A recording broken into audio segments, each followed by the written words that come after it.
Now, surveillance started in a rural, newer subdivision in southern Colorado. This was an injury claim case where the claimant had said he had a back injury, was unable to work. His restrictions included not bending over, no lifting over 5 pounds, no standing or sitting for more than 15 minutes. Basically, his claim was that he was rendered bedridden due to his injuries at work.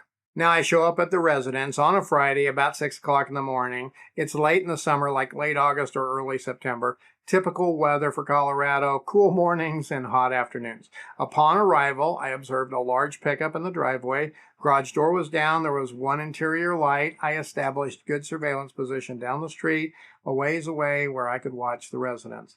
This seemed to just be a typical surveillance. Nothing really stood out. But was I ever in for a huge surprise on this one?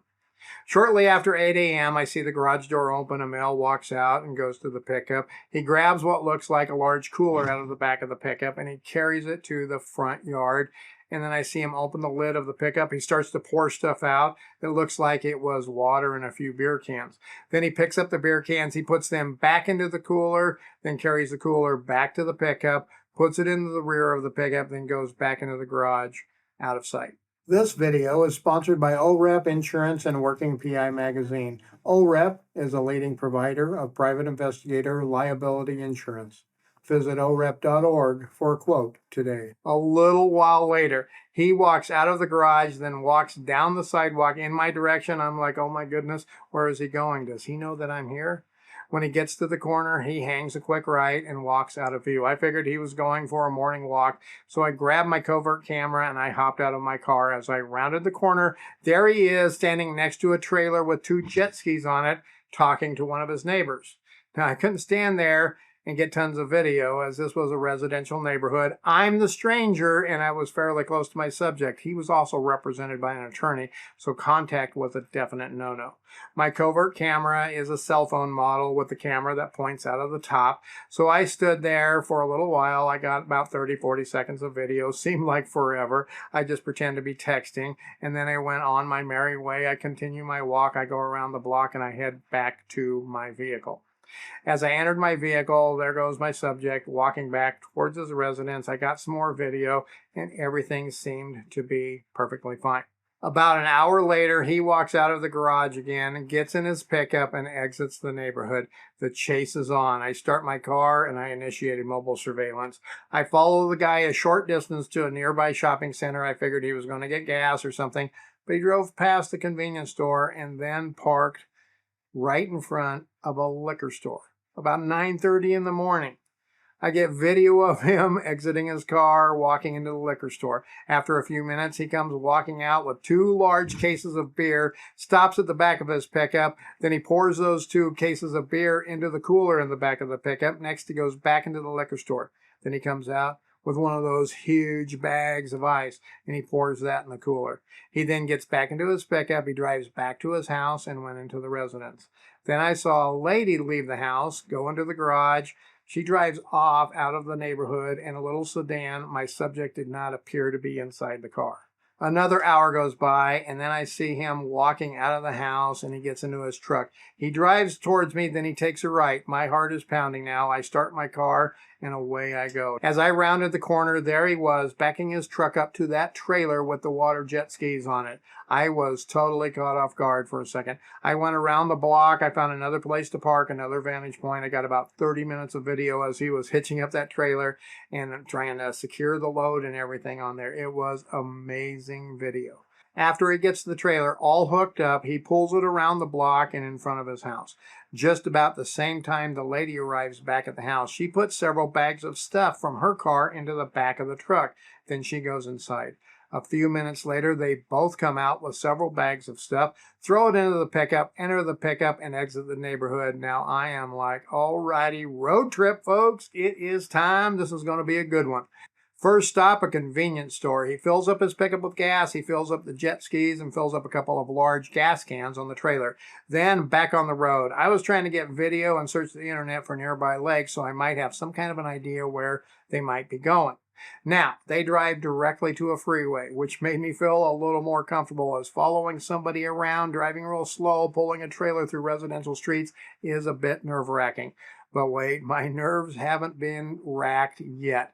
You won't believe what happened. We get about 30 miles down the road. 30 miles, that's it. He pulls over in a rest area. I'm like, oh my goodness, did he notice me following him? This is a bit weird. I didn't pull off with him, I just drove past.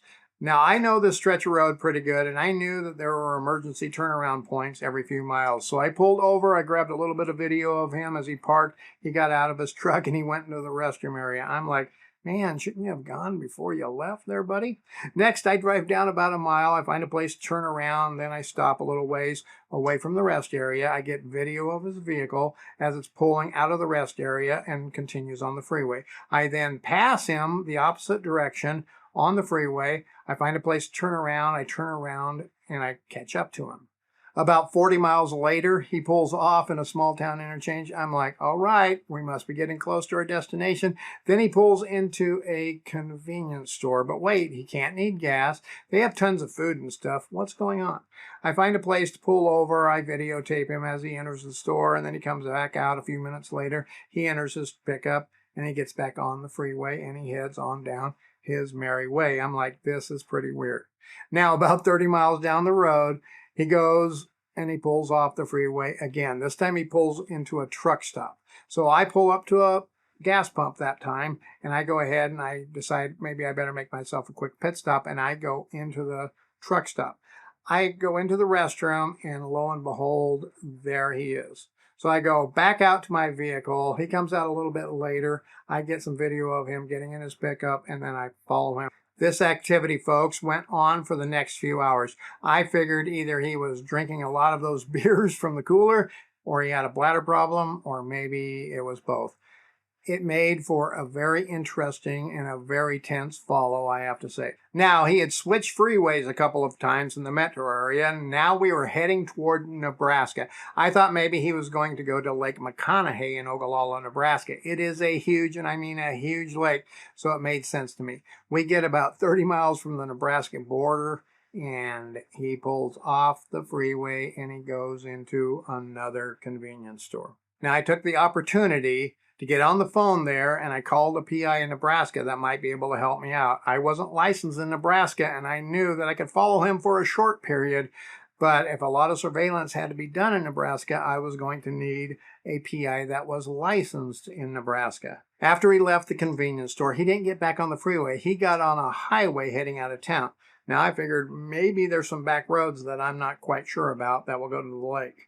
Sure enough, he took some back highways into the panhandle of Nebraska, then continued on to, yes, you guessed it, a rest area. After the rest area, the next stop was a convenience store in Ogallala, Nebraska, and then they were on to the lake. He then drove around the lake twice. Now, if you've ever been to Lake McConaughey, it is huge, like almost 38,000 acres, almost 22 miles long, I think, 142 feet deep. It is like an ocean in the middle of nowhere. He drove around the lake twice, looking for a good place, I suppose. Shortly after he found a place to park, two other people showed up with huge campers, and they parked there, and guess what else they had?